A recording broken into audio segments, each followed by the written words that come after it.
Okay, so on the subject of what is known as tikkun olam, or repairing the breach, or also fixing the world, right? As part of a divine mission and a responsibility that the sons of God, shall we say, have in basically seeing to it that God's creation is brought into a state of order in accordance with his will and maintained thus and brought to its good, final destiny, and so on. If you look at the world today and the headlines that you see from some places of the world, it's as if you're looking at something that is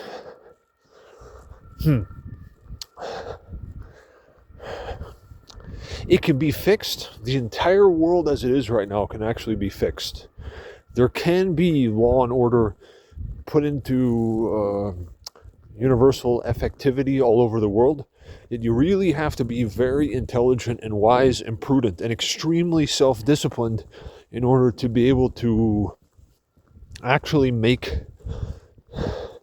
the entire world the way that the Creator intended it to be. It's actually possible, though. And it's something that can be accomplished even in this lifetime. One has to be very,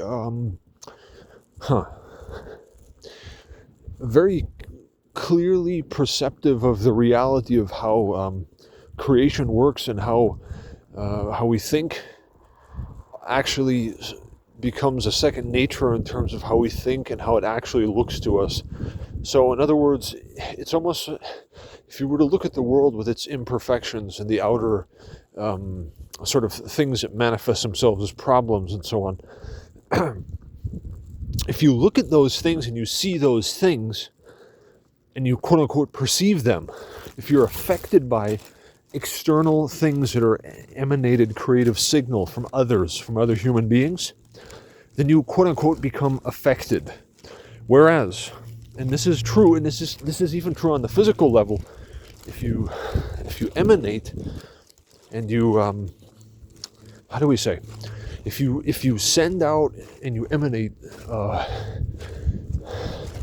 or yetzer or create the positive inner divine force aimed outwards, it's the same thing that's happening while I'm speaking right now, okay? That has the potential to overpower other signals that are being emanated from external sources. So this, on the physical level, this could be compared to a person whose voice is so loud and so powerful that somebody else standing in the room who's talking against them is basically like overpowered.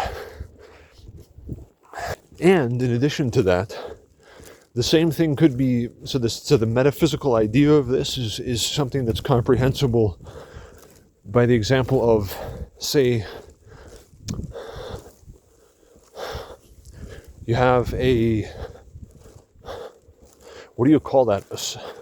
Like a samurai fighter who has a sword that's so sharp that and has so much strength that he's just wielding his sword and chopping every adversity down to the point where nothing can come close to him because he's just chopping everything down and moving forward,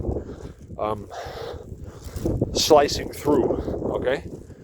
Compared to standing there and looking at the enemy activity and going, uh-oh, and taking a step back, right? This reminds me of a saying where what is it? What's the saying? It says we walk by faith, not by sight or something. Yeah, you see and you walk safely, yet the idea is if you can emanate enough powerful, divine, inspired signal, even through intelligence and speaking and inspiring others, it could actually change the hearts and minds of every individual. You would just have to emanate enough inner positive force outwards, and you would overpower, right? It's like standing in front of a ravine, looking at the ravine and saying, uh-oh. Whereas you have the power to just have the engineering troupe drop a bridge right there, build a bridge over that. That's the idea, okay? And with wisdom, that could be made manifest as all things can.